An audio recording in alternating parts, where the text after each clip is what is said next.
Welcome to Football Conspiracies, I'm Jared Cole. and I'm Jared Rabinovich. This week's episode, the Park Avenue shooting.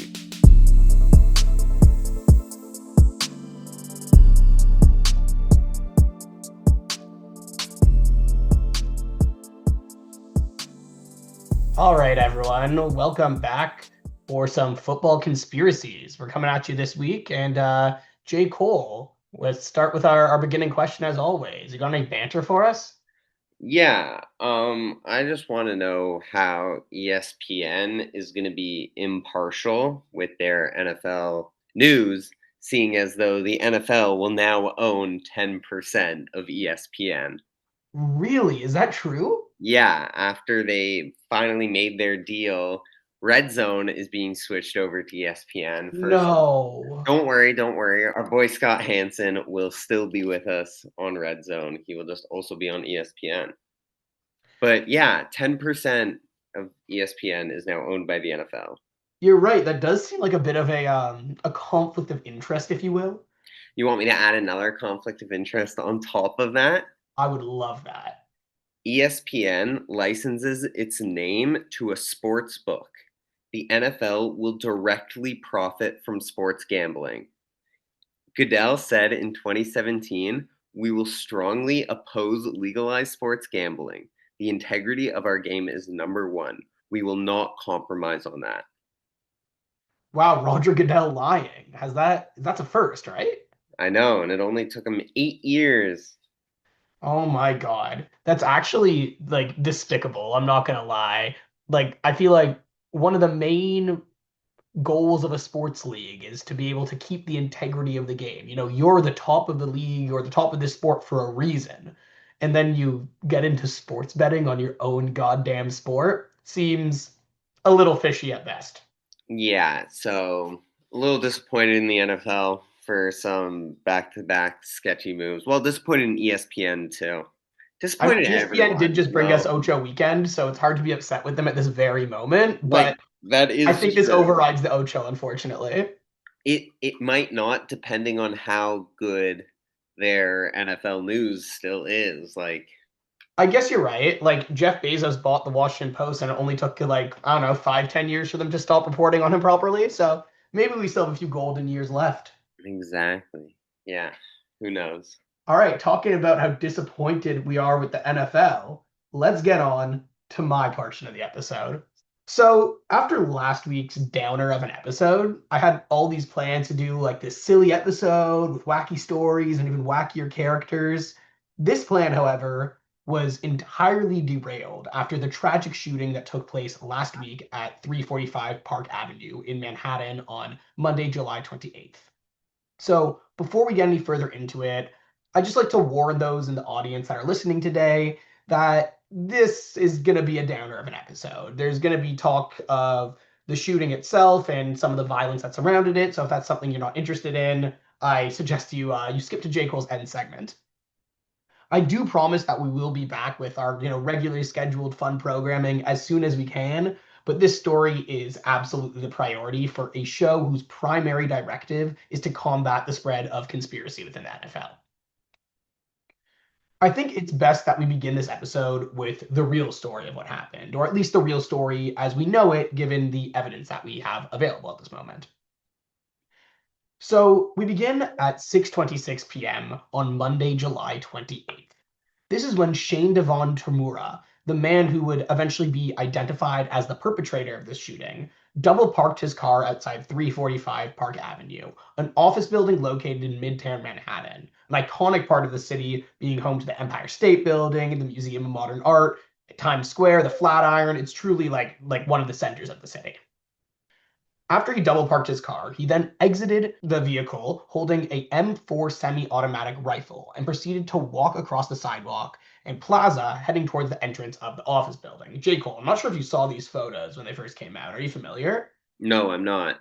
It's actually pretty harrowing. It's this guy completely alone, looks very calm, walking with almost no one around him, holding this massive M4 rifle, like camoed up M4 rifle, just casually holding it, like in one hand, walking down the street. Yeah, it's some pretty crazy security footage, and it's how they actually did eventually identify him with this specific photo. The moment Tamura entered the skyscraper, he turned to his right, where he encountered an off-duty NYPD officer named Dinarul Islam, who he immediately shot and killed just on sight. And this was the beginning of what would become a massacre. Following this, Tamura continued to fire more or less indiscriminately throughout the lobby of the entire building. During this, he wounded 2 more people and killed 1 more. At approximately 6:30 p.m., only 4 minutes after he entered the building, the NYPD began receiving reports of an active shooting taking place at 345 Park Avenue. 911 operators began taking people's descriptions to try and piece together what was happening while it was all still active. Some examples of the call notes go as follow. Investigate possible crime. Shots fired. Inside. Active shooter. Active shooter in the building and locked self in room. 7 to 8 shots heard. Shooter in building. Location is the NFL headquarters. So, for those of you less familiar with this story, this last call note quoted probably just gave you a good idea as to why this topic is so necessary for this podcast to cover. As the call notes indicated, 345 Park Avenue is the office building which holds the headquarters of the NFL corporate. Before I continue further with the facts of the story as we know them, I think it is important that now I just give some quick context on the building itself, as this will become some very crucial details of the story as we keep going. As mentioned, the NFL headquarters is located in this office building. That is likely the most prominent aspect of this office building. But additionally, the building is home to the headquarters of the Bank of America, as well as the very large investment firm Blackstone. There are also offices belonging to the professional services firm KPMG. The reason this is important to note is because it must be known that this building serves many purposes. Importantly, the fact that the NFL is not the only organization with offices in that complex. Now, let's get back to the story. Where we last left off, it was approximately 6:30 p.m., and the NYPD just began receiving reports of a shooting taking place at 345 Park Avenue, the headquarters of the NFL, and home to several other organizations. At this point, Tamura made his way to a bank of elevators across the lobby, which official investigators believed he intended to take up to the NFL offices. However, he ended up taking the incorrect elevator.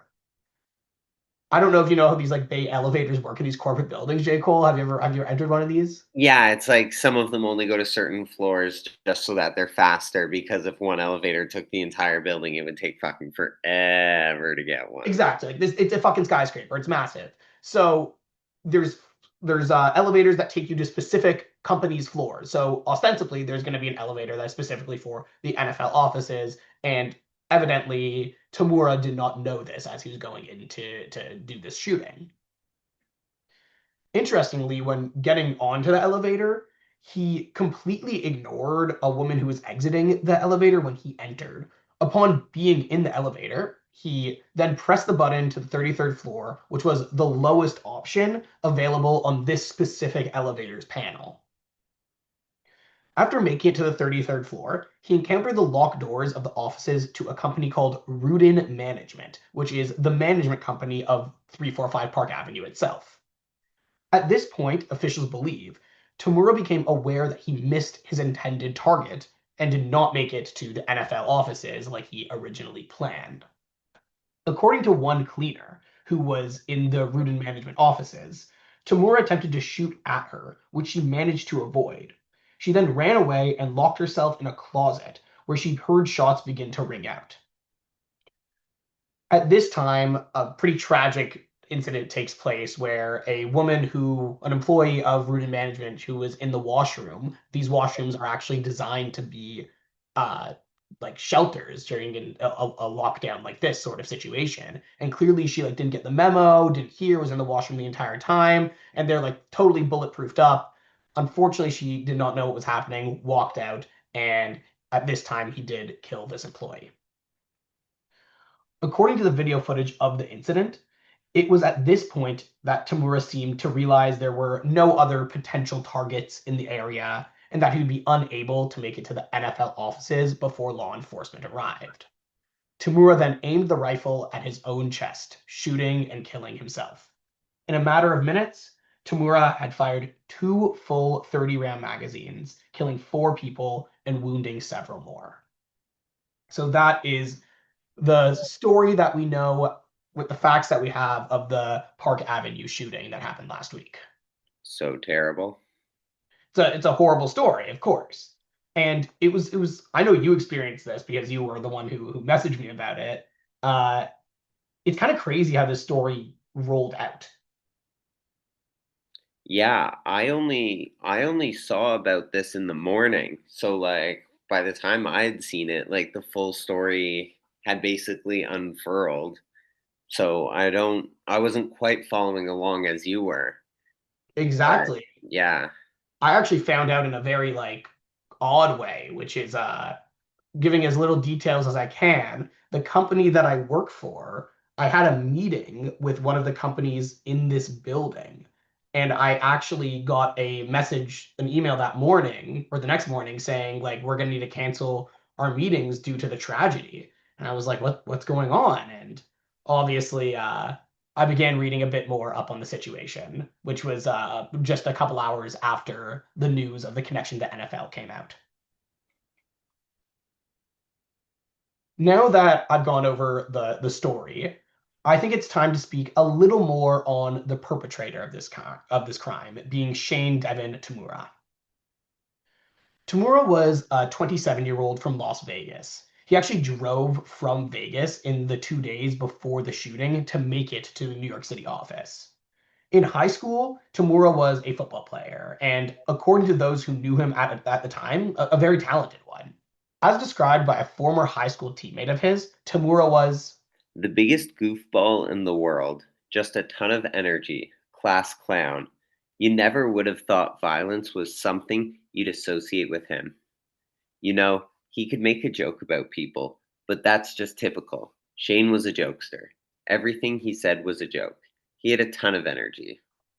regarding his talent and future prospects, his former teammate went on to say this. I feel like it was definitely on the table for him.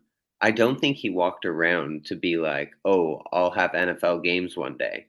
I think it was more of everybody just telling him how great he was, how special he was. So, in the years after his high school football experience and the quotes from these people who knew him, years after this is when his mental health began to deteriorate. He had apparently for years been seeking medical help for constant and debilitating headaches. Treatments went as far as having injections put in the back of his head. So it said that beginning in high school, after having played football from the age of 6, Tamura had begun getting his headaches, which increasingly grew worse and worse over the years. He had apparently taken a lot of hits as a young football player. Being a running back who is only 5'7" and 140 pounds, he was regularly being tackled and hit in the head by people 60 pounds heavier than him. Obviously, these headaches did not contribute to his overall mental and physical struggles. And according to law enforcement, Tamura actually had two mental health crisis holds in his background in Nevada, one in 2022 and one in 2024. This type of hold allows law enforcement to detain an individual for up to 72 hours if they're thought to be a danger to themselves or to others. So this means that there were two separate incidences within 2022 and 2024 where Tamura had displayed behavior that was enough for police to believe that they should be detaining him for a short period of time, albeit. But still, I think it's a notable moment that he was having headaches and he was having erratic behavior.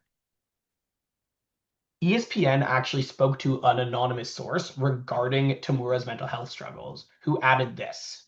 Tamura had regularly met with doctors, including a neurologist, and received yearly MRI exams and various treatments seeking to diagnose the cause and stop the pain. So, I mean, J. Cole, what are your thoughts at this point? I mean, it's crazy that they're starting football at the age of 6. That blows my mind. 100%. Like, I flagged that too. holy. And yeah, being a 5'7", 140-pound running back in high school is going to get you murdered. Like, 100%. Like this kid is taking so much head trauma. I At like was a gonna young say, he definitely had concussions for like entire years. You know what Interestingly I enough, mean? he actually never had a concussion diagnosed. Yeah, he never had a concussion. Yeah, Well, I right. mean, Well, diagnosed. if you I'm never sure he had a test for concussion. it, then I'm you with never you. get it, you know? Exactly. It's a little fishy to say the least. Yeah, just a little. So this is a fact that was discovered as we're discussing his background just a few days ago, which is that in September of 2023, Tamura actually got into altercation with law enforcement that weren't his mental health holds. And I think this is just important context for clearly the ways that he was struggling. So in September of 2023, Tamura was gambling at a casino in Vegas when security asked to see his ID. He refused and was asked to leave the casino. Tamura tried to collect his winnings on the way out, nearly $5,000, when he was once again asked for his ID and refused to show it. In this case, he was asked for his ID because when you win large amounts of money at the casino, they like to see your ID. After this, he became pretty aggravated and reached towards a security guard, at which point police officers forced him against a wall. When he still refused to cooperate, he was handcuffed and placed in a holding cell where he would not reveal his name or his birthday. This is the holding cell at the casino, by the way. Threatened with arrest, Tamura eventually complied and was told to leave the casino or would be considered trespassing. At this point, he would not leave the property and was eventually arrested for trespass after a verbal warning. 2 months later, the prosecutors actually chose to not charge him, and he was eventually given his winnings of $5,000. That being said, I think this speaks to some of the erratic behavior that we see coming from football players who have experienced long-term head trauma. At the time of the shooting, Tamura was working at a casino. At this job, he was apparently struggling with the work and the shift times. Other people in the same position at this casino commented that the job could be tolling on one's mental health with lots of repetitive tasks and a lot of isolation from your fellow workers. Tamura actually, in shortly before his death, tried to move from night shifts to day shifts in an attempt to handle his headaches, though I don't believe this application was ever gone to fruition before his death. So that's what we know about Tamura at the moment. And J. Cole, like, does this have any echoes for you? What do you mean? Like, this seems like a bit of a familiar story. Not the shooting itself, but a childhood filled with football, eventually leading to erratic behavior. Yeah, this is not a new tale. Unfortunately, not. And There will be many more tales like this, unfortunately. that is exactly right. And there's been many tales in the past that we know nothing about. So now that we've spoken about the man who perpetrated the crime, it's time to speak a bit about the motives, which, as you guys can probably tell, J. Cole and I have been alluding to quite a bit throughout this show so far. Following the shooting, investigators found a suicide note on Tamura in his pocket that he had written prior to committing the crime. In it, he mentioned a 2013 Frontline documentary featuring former NFL players who had all suffered from CTE. He then went on to accuse the NFL of concealing the dangers posed to players by playing football. He said they downplay the risk of CTE in order to maximize the league's profits. The last page simply said this.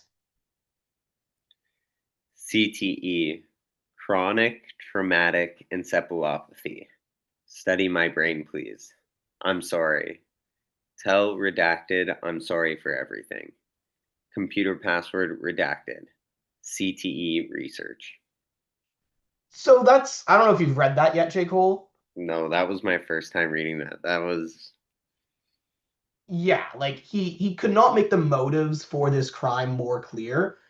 And well, I obviously do not agree or condone any of his actions of how he tried to get to the end that he was desiring. I do sympathize with his motives. I think I do agree that the CTE has been maximizing their profits and ignoring the suffering of players over many decades. And it's honestly like pretty tragic. It's yeah, it's very tragic. Yeah, so I mean, like during his suicide note, Tamura made it clear that he believed he was suffering from CTE and that he blamed the NFL for his condition. This motive is given further credence by the fact that he chose to shoot himself in the chest. This was likely done as a way to preserve his brain for study after his death. For those who don't know, CTE can only be diagnosed after someone's death, as it requires the cutting open of their brain. It is also worth noting that Tamura was not the first person claiming they have suffered from CTE who chose to commit suicide by shooting themselves in the chest because they want to make sure their brain is studied after their death. Regarding his motive, this is the extent of the known facts.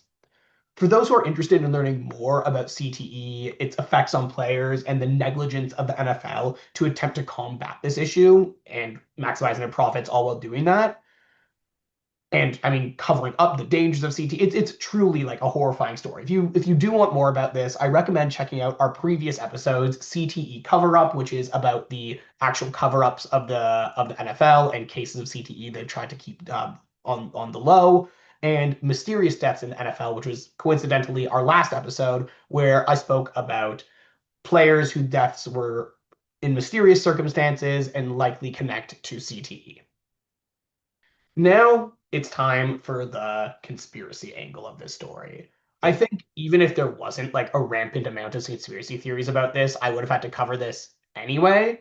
But if you know anything about the world at this moment, you know that there's going to be conspiracies about this. I have spoken about the poison of conspiracies many times on this podcast before, but this horrific incident may show better than any other how pervasive the issue is online, in the NFL, and in the general public discourse. The way I saw people begin to mold this story to fit their predetermined view of the world was frankly disgusting. Using this incident to make a political point is abhorrent and truly an exemplifier of how cooked our brains are as a society when it comes to conspiratorial thinking. The most prominent voice to throw herself into this fray is right-wing shitbag Laura Loomer. You remember when she came up on this show before, right, J. Cole? I don't. Well, actually, I was trying to figure out a good way to describe her, and I remembered, oh yeah, I brought her up in it that is the Taylor Swift a psyop episode. I'm gonna go figure out what my past self described her as, and frankly, it was brilliant, so I just brought it back right here. Laura Loomer is a right-wing personality and close confidant of Donald Trump, who has over 1.5 million followers on Twitter, who is famous for handcuffing herself to the Twitter headquarters doors in a failed attempt to block the building and proclaiming herself as an Islamophobe. This is the sort of one we're dealing with right now. Very nice. Do you know about this Twitter story where she locked herself to the door? I do not. Laura Loomer, in an attempt to, this was back before the Elon Musk days. It was like 2016 era. When cancel culture was all the rage, and they're censoring me on Twitter was like the right wing calling card. And she was saying that she was being shadow banned on Twitter, which is also like that term is a relic of that era. And in order to fight this, she went to the Twitter HQ, locked herself or handcuffed herself to the door to block anyone from coming in. And unfortunately, or actually more fortunately, because the video is hilarious, it was a double door and she only handcuffed herself to one of them. So people were just walking right past her. Yeah. Yeah, it was pretty awesome. Genius. If anyone wants a quick chuckle, I recommend looking up Laura Loomer Twitter HQ. So back to how terrible of a person she is. Only about 2 hours after the shooting, this is at like 8:35 p.m. New York time, Loomer had this to say on Twitter. The cop killer in NYC who just killed an NYPD officer was a Mamdani supporter. He reportedly also supported the Free Palestine movement too. At Zoran K. Mamdani is inspiring a generation of pro-Islamic cop killers. This is why you don't elect Muslim immigrants to office. So, J. Cole, what do you think of that quote? That lovely quote from a lovely woman. It's one of the stupidest things I've ever read. Yeah, you don't say. For those unfamiliar, Zoran Mamdani is the recent winner of the Democratic primary for mayor of New York City, meaning it is very, very likely that he will be the city's next mayor. He is a Muslim immigrant, and this has really stuck in the craws of many online racists and bigots. And clearly, Laura Loomer can count herself among that despicable bunch. Unfortunately, this narrative gained quite a bit of traction online, even though there is literally zero connection between the shooting or the shooter and Mamdani. To add to this awful rhetoric, the New York Times actually uncovered why they believed the story or this theory proliferated so quickly to begin with. This is what they had to say. Contributing to the confusion, especially in those first hours after the shooting, when details were scarce, was the name of one of the victims, Didarul Islam, an NYPD officer and Bangladeshi immigrant who was working off duty as a security guard.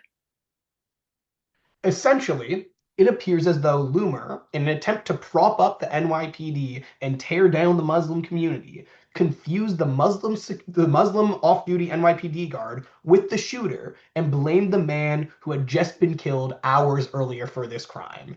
This is all because she assumed the Muslim-sounding name must have been the criminal, allegedly. Fuck. Is this not some of the most racist bullshit you've ever seen? That's actually so fucked. Like this is like on level with John McCain's wife calling the cops because, or calling airport security because she saw a black child with a, or a white child with a black family. They were adopted for Whoa. the record. That's crazy too. Yeah, yeah. This is worse. I can stake that claim, Yeah. but in the same level of just like Karen bullshit. So either way, fuck Laura Loomer and her terrible racist views. We can move on from her. The next theory is also one that began to emerge in the hours following the shooting. This became popularized by this this became popularized following the release of information that a senior executive at Blackstone, that investment firm, was one of the victims killed. With this little information, people began to speculate that this shooting was similar to the killing of United Healthcare CEO Brian Thompson by Luigi Mangione, which I'm sure everyone is familiar with. It seems upon hearing about the death of the senior executive at a huge investment firm, people online immediately jumped and believed that it must have been motivated, this killing, by similar reasons as the Mangione killing. One quote from X went like this. I said back when they caught Luigi that they could never let us think that someone of the working class could/would ever target someone of the billionaire class. Don't let them lie to you. Shane Devon Tamura had one target, and that was the CEO of Blackstone Realty. The ruling class is doing everything they can to make it seem like these were the actions of a man who didn't know what he was doing because, yet again, they are faced with the reality that people have had enough. In a TikTok that has now been viewed over 1 million times, the creator had this to say. Are you wondering why the news won't tell you that another CEO was shot and killed? It's because of how the world reacted to Luigi and Brian Thompson. As Miles Klee of the Rolling Stone described the rest of this video, he went on to claim that media coverage had deliberately avoided the term CEO in describing LePatner, looking to minimize her role and thereby reduce the kind of fiery talk about wealth inequality and late stage capitalism that came in the wake of Thompson's death and Mangione's arrest. The top comment on the clip: "Make billionaires afraid again." So, what do you think of this one? I mean, it's another one of those, what the fuck? Just wait a sec, let people figure out what actually happened before you start making up random bullshit. Do you want me to tell you something? What? You want me to share with you how cooked my brain is? Yeah. I'm so deep in this bullshit. I'm like, it's actually bad. Like, my head is under that fucking muck. Because when I read this story for the first time, and I read that a Blackstone executive was killed, my first thought was Luigi Mangione. Really? Yeah. I got this conspiracy before others. I had the forethought to be like, oh wait, hold up, like like this definitely is not necessarily the case. We don't know anything. But when the only fact I knew was shooting New York City office building, random guy, investment firm CEO, or sorry, not CEO, senior executive, my brain definitely went, yeah, this is this might be a Luigi Mangione situation. But the thing about me versus the conspiracists is I'm willing to go, that was wrong. Yeah, that's true. And you're also not going to make your point known to millions of people online. Well, I mean, if millions of people want to listen to this podcast, they can listen to my point. Yes, that is true. But you're also not jumping to the claim, is what I'm saying. No, because it's just not the case. Like, hear me out. Like, was a different large senior executive at a company targeted because of the ways that they have like tried to maximize their profit and screwed over the people who they're like quote unquote meant to help and serve? Like, that's the same situation. That's pretty much what happened with the NFL offices that Tamura was targeting. Like, instead of healthcare fucking over Luigi Mangione, the NFL and the promotion of football caused Tamura's ZTE, which he then decided to take out on the NFL. Like the logical line is similar, and I understand why people are making comparisons, but to hop to the conclusion of, oh, they're killing the Blackstone CEO because blah blah, blah, like that is a little extreme and presumptuous. Definitely. But I do have to admit that my brain is a little fried. I wonder what caused that. Maybe being forced to work on this podcast for so many hours and having to be in the depths with the people who I have to speak about. You say that like you weren't pilled before this podcast. I don't know what sort of pill you think I'm taking, but I'm not sure it's the right one. This seems like a HIPAA violation. Shut the fuck up about my pills. The last conspiracy we are going to cover has to do with a number. Isn't that fun? We haven't had some numerology in a while. That's your favorite. Exactly. And that number is 33. As you may remember from the story, the floor that Tamura accidentally got off on and eventually committed suicide on was floor 33. Before I get into this and all the lore, J. Cole, I want you to guess why 33 might have any significance, provided you haven't snuck a look at my script. I honestly can't think of something 33. It's got to be like some Bible related something, right? Right on the goddamn nose. There's a few things about it, but yeah, a couple of those are Bible related. So good job. All numbers are Bible related, like angel numbers and 666. Like there's all these sort of You things, got it. It always has to. It always has to go back there. If you're talking numerology and you bet on the Bible, it's good money. It's a good bet. So the primary reason why 33, I knew it before this because obviously my brain is cooked and I know that 33 is a big number for conspiracists. The reason I understood this to be a big deal was because this number is actually tied to Freemasonry. I believe there's 33 levels in Freemasonry according to conspiracists. I don't know if that's actually true or not. And apparently the Freemasons claim that the percent of angels who were cast out of heaven in the Bible for disobeying God was a third of them, meaning 33%. And they also say that it's a reference to Jesus's age at the crucifixion, which allegedly was 33. Sure. Yep, that was my exact reaction.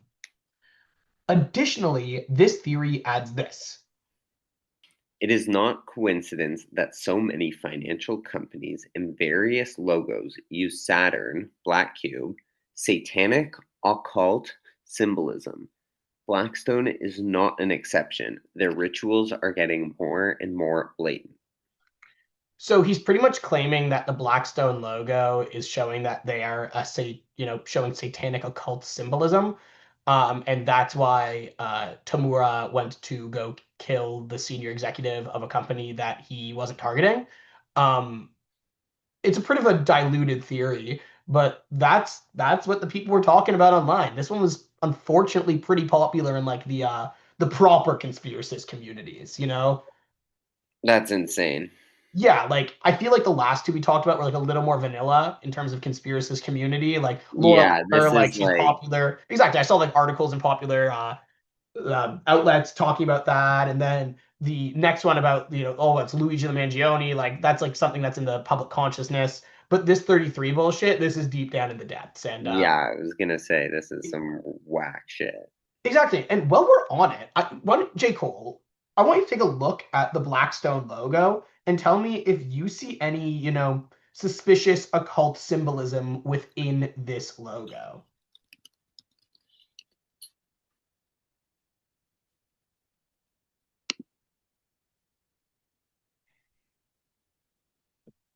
It is. It is. They're not wrong. Okay, it is a black square, Yeah, and describe it for the audience. that is a satanic symbol. So you know what? Tell I the audience what it looks like. It is literally a black cube that says Blackstone going across it. Yep, that is it. Like no pictures, no. It's black background with white writing. Yeah. But apparently, that black cube is, the logo use of Saturn satanic occult symbolism. So, what am I to know? What am I to know? Truly. I'm not part of the Saturn cult, are you? No, not yet. On the wait list. Unfortunately, I think you're like 2,000 years too late for that. I'm gonna be waiting for a long time then. You'll be waiting for a long ass time. On this 33 note, one person even went into gematria. J. Cole, do you have any idea what gematria is? Or is this like I do actually. you do? I've listened to the conspiracy theory on the Bible code. Okay, so that's literally gematria. Yeah, that's so I know what it is. Exactly. For the vast majority of this audience, who's probably sounds like I'm speaking gibberish to, gematria is a method of numerology, the most popular one, which was invented by ancient Jewish people in the Kabbalah, which equates each letter in the alphabet with its corresponding number, meaning A is 1, 2 is B, 3 is C, and so on. Now, J. Cole, I want you to read this quote coming from an avid Twitter user who is letting us know about how 33 plays out in gematria in relation to this event. Bro, what the fuck? The 33rd floor is owned by Rudin Management. The Manhattan shooter drives from Vegas to NYC to go up to the 33rd floor. What's New York in gematria? 666. Rudin, 333. Holy psyop. Is this the beginning of something much bigger? It feels like the start of something to me. So are you convinced? I am. That did it right there. If New York in gematria is 666 and Rudin is 333, then obviously 33 is important, right? I'm glad you're understanding. Some people just aren't rational like you. Well, they just don't understand the math. No, they That's really okay. don't. It's like it's pretty obvious to me. Like I don't know. I feel like they're trying to make me feel like I'm an idiot here, but to me, the math is math. Yeah, numerology for the win. And I want you to take a look at this graphic that was put together by the Twitter user because like it's some cooked stuff. Like I was looking at it and my brain was melting a little bit too quickly for my liking. So New York, he translated in three different gematria systems, one being the Hebrew one, the English one, and the simple one. I have no idea what the simple one is. Honestly, that should probably be the English one. I was Um, gonna say, what other language would they be using? Is it like a mix of the two? you know what? I'm not going to pretend like I'm an expert on this one. I wasn't there at the writing of the Kabbalah like many people believe. I know I've been rumored to be there, but that I wasn't that guy. I could have sworn you'd show me pictures. Bro, shut the fuck up. Don't, not now in public. Just exposed Jared as a time traveler accidentally. Just, gosh, we're moving on. We're moving on. So he translated these New York in Hebrew, English, and simple gematria. And in Hebrew, New York is 1485. In simple, it's 111. And in English, it's 666. Very suspicious. One of the three is 666, and the other one's an angel number. So that's pretty suspicious stuff, if you ask me. And Yeah, shouldn't then, that balance itself out? I'm sorry. Shouldn't that balance itself out? I mean, if you ask me, it's kind of like a 1.5 out of 3. Like it's a small hit.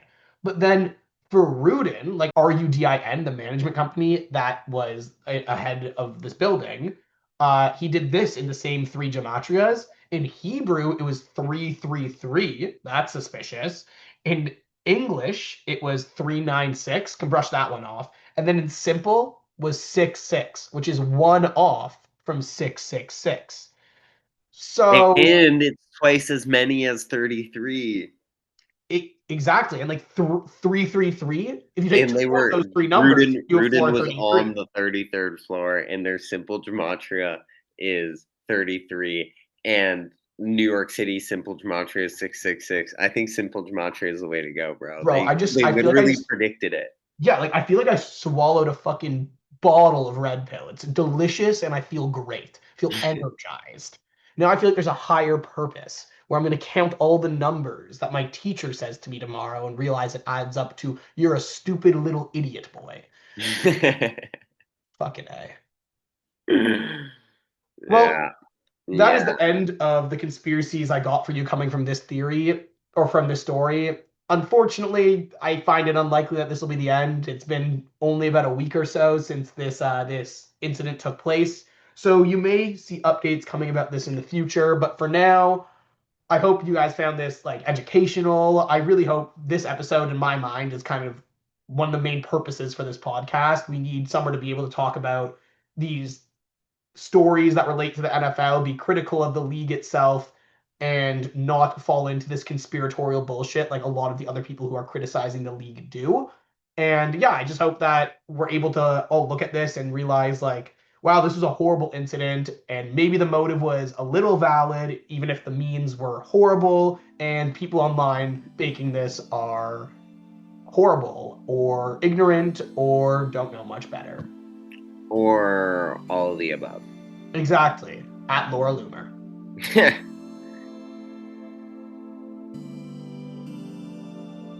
And welcome back to this week's end segment where I'm going to bring you some updates on the wacky world of the NFL. That was a great intro. And it's really impressive that you were able to do it on the first try. First try. Jared, I'm going to give you a contract and you're going to try and guess who it is, okay? A Because I know you're contract, good. like a player contract. A player contract. Sure. This offseason, the 49ers Hmm. gave a 4-year, $76.4 million contract with $40 million guaranteed to make this player the highest paid tight end in the NFL. It's got to be George Kittle. Yeah, and what if I were to tell you that he was considering retiring without playing a single second of that extension? Would he still get the money? Well, no, because you don't get paid to do a job you don't do, I especially if mean, you're sometimes retired. scammers get to scam. Christian Horner's getting paid a lot of money to do a job that. Well, that's different. He was bought out. He didn't retire. That's fair. He was forced resignation basically. No, he was fired. He was He's fired. fired. Yeah, yeah. Yeah, so George Kittle considering retirement after signing this massive contract. That's insane. Like, has he given any more comment on that? Yeah, do you want to know why? Yeah. Cuz the NFL is banning the use of ammonia and smelling salts in the NFL. Wait. Okay, first of all, why the fuck are they banning that? That's so stupid. Because NFL players it's been reported unofficially, not confirmed, that football players use ammonia and smelling salts when they take big hits, especially hits to the head, to keep them back, get them like back into the mindset to play. Like after getting concussion level hits, they hit some smelling salts and then they're ready to go again. Okay, I'm beginning to respect that rule. George Kittle said that he's considering retirement because he uses smelling salts after every play. No, no, no, no, no, no, no. After every play, does he carry it on him? He keeps smelling salts with him on the field. He keeps those little packages on the field. And after every play, he hits it. Have you ever done smelling salts before? Yes, it's insane. It Yeah, is like absolutely insane. I'm feeling like the rush to my head as you're saying that. I'm just like, oh no, fuck that. That's Yeah, horrifying. yeah. So this was like a big deal when this came out. I got some good news for George Kittle though. Ammonia's staying in, or it's coming, or the rule enacts in a few years. So the NFL needed to clarify. And so I'm going to read you a direct quote from what the NFL Players Association sent out to their players concerning the smelling salts. Please Okay. do. The NFL Players Association is aware of the memo issued by the league Tuesday regarding the use of smelling salts in ammonia capsules. We were not notified of this club policy change before the memo was sent out. To clarify, this policy does not prohibit player use of these substances, but rather it restricts clubs from providing or supplying them in any form. The NFL has confirmed this to us. If you have any questions, please reach out to your player director. Okay, that I think actually makes a lot of sense as a rule. Don't give your players drugs that are harming them. Cool, that works for me. Um, and I guess it's not going to be too big on his $40 million guaranteed contract to buy himself some smelling salts. So Yeah, no. Well, I mean, surprising amount of these NFL players start the season broke. So yeah, hopefully George George Kittle is Kittle not is one of those smart with his players. money. Well, hopefully George Kittle is smart with his money and he doesn't spend it all on smelling salts and ammonia capsules. Honestly, it would be impressive if he did. Like that's a disgusting amount. How many little packages of smelling salts do you think you could buy for $40 million? Bro, like more than you could use in your life if all that you breathed was smelling salt. Oh, my nose hurts just thinking about No, literally. Like I feel the stinging behind my eyes, like it. horrifying stuff. Yeah, so that's what I got for you. George Kittle is not retiring. That's a honestly that headline makes it sound a lot more boring than the story actually is. Yeah, no, you got to pull him in, right? No, The you're right. the opposite of clickbait. Yeah, exactly. I'll tell you the content because that's even more interesting than the title. All right, Well, yeah. thanks for So sharing that, and I guess George Kittle isn't going to be sharing his smelling salts, so no, not if he has to pay for them himself. hell no. I'll tell you who definitely won't be sharing their smelling salts. The 49ers.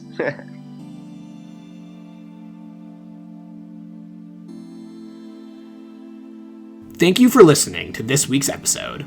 If you enjoyed, please consider telling a friend or leaving a 5-star review. It really helps to grow the podcast. You can also reach us by email at fbconspiracies@gmail.com. A special thanks to Blaze for the music. Join us next time for more football conspiracies.